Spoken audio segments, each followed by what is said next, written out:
Hello, I'm Bertie Alexander with Demon FM, and we're here for Dave's Leicester Comedy Festival. I'm here with the wonderfully well-spoken Simon Evans. Nice to see you, mate. How are you doing? I'm fine, thank you. How are you? Good. Yeah, very well, very well. You've just come off the stage at a sold-out Just the Tonic. How did you enjoy the show? Out? It was sold out. Thank you. I went online yesterday to try and get tickets. I believe a few people arrived a bit late due to a website error, but then I did a bit too long, so hopefully those things balance out. Yeah, I don't know. Yeah. How do you feel it went?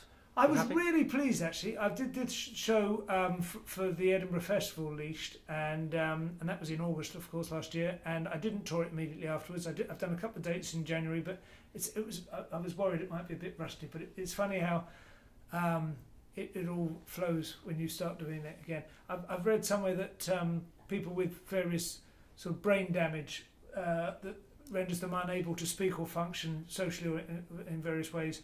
But when they sit down to play pieces of piano music, it all comes back to them, and I think it's a bit like that stand up. Sometimes when you get up, then you have to be a bit I can't remember any of it. I've got none of it. I don't know what. And you get up, yeah.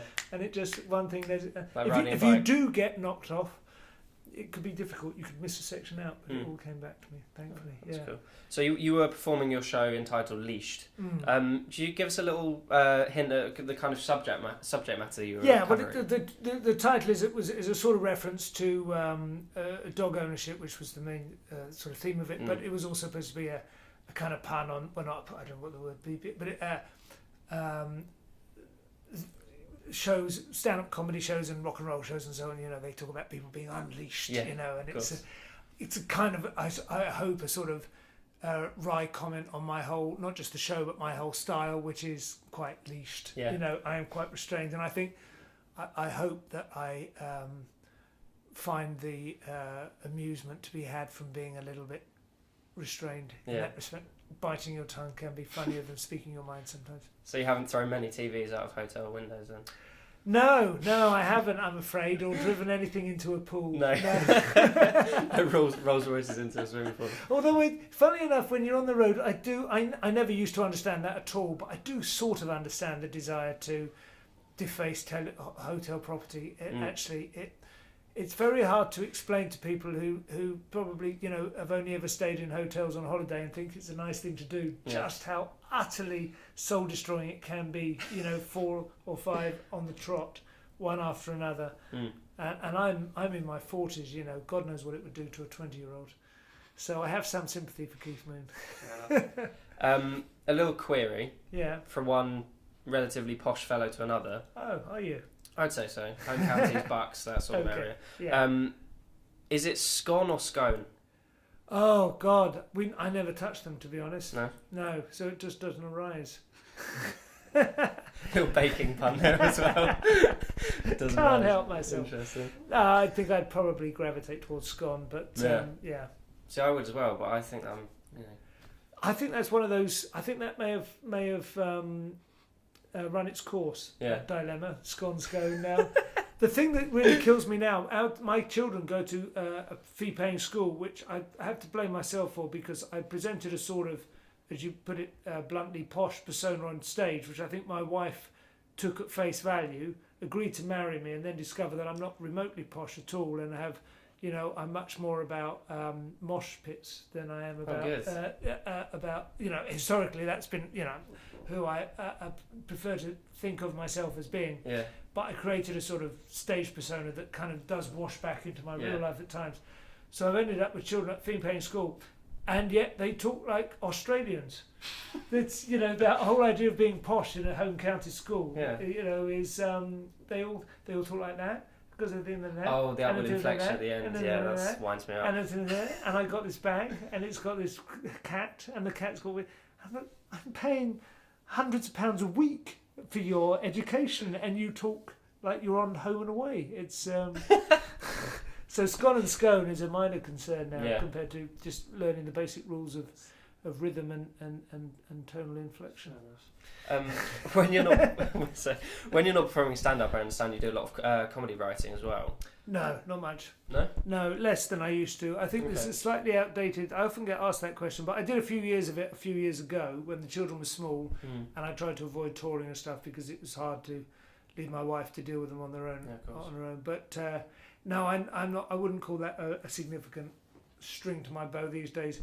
I write for not going out because I did that from the beginning. That's Lee Mack, but I don't do a lot of sort of day shift on the panel games anymore. I found it hard work to me. It's not really my style. No. If I'm honest, and I hope this doesn't preclude me from lucrative work by saying so to you, but there's a certain kind of mentality or ability or skill that writes for somebody else, and then there's kind of doing it for yourself. And I'm much more, I think, about focusing on my own character and what it is I want to say, and you can't always expect other people to accept your agenda, so it's better to.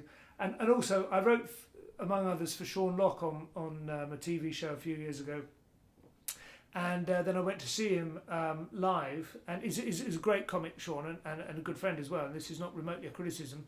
He was perfectly entitled to do so, but he used one of the lines that I'd written for him on the TV show live, and it got a big laugh. And I do remember thinking, that's better than anything I've written for myself in the last couple of years, and I gave it to him, and now he's kind of a big comic, and I'm never going to be a successful comic if I give all my best stuff away. It must be a lot more gratifying being on stage and telling your own jokes and Absolutely. getting that and instant you laugh only, the truth is, you only come up with, even if you're really working hard, you only come up with a couple of dozen good new jokes a month or something. I don't know. You come up with loads of stuff, but really good jokes, the kind of people go home happy. Of course, they're like diamonds. You have to mine long and hard to get those jokes, and if you just go giving them away, then you never get anywhere yourself.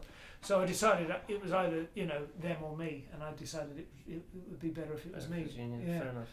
I've also read somewhere, I might be barking up the wrong tree, let me know if I am, that you used to have a job writing erotic fiction. Is that true? Yeah, it wasn't really a job, but I was freelancing. When I first started wanting to be a writer before, I didn't really want to be a stand-up, I just wanted to be a writer, but not for other TV shows or anything. More like, my heroes were people like Alan Corran or Woody Allen's printed work, and Perelman, people like that. And I don't know if you know these names, but anyway, the trying to get into print as a journalist without just wanting to be a reporter was very difficult, and I tried a variety of different approaches. And I was reading a book called England's Dreaming by John Savage, which was about the Sex Pistols and the sort of social, economic context for their career. And apparently Malcolm McLaren used to write letters for porn mags. And that was something I just thought that would be quite fun, actually, and it would be kind of low pressure. Anyway, I had a crack at it, and I got a few printed, and there's an entire story to be had there. But it lasted for about a year, and then I just started to run out of creative. I tried to make every letter and every it was mainly in the confession format, and I tried to make them all quite interesting and have a bit of a something humorous or a bit of a twist in the tale or something. But after a while, you just run out of steam on that. There's only so many different things you can think of. I think moving on from eroticism, have you played the festival before? Is this your first time in Leicester? No, I was here last year. I think did one in one of the other venues, the Pocket Rocket or Rocket something or other.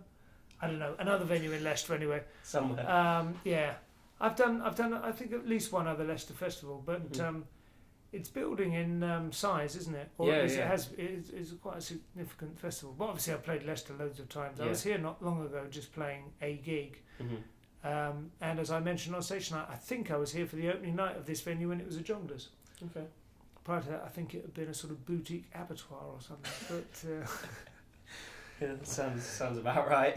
The year 2014 is still quite young. Just to let you know, this will have to be the last couple of questions. This is fine, this is the last one.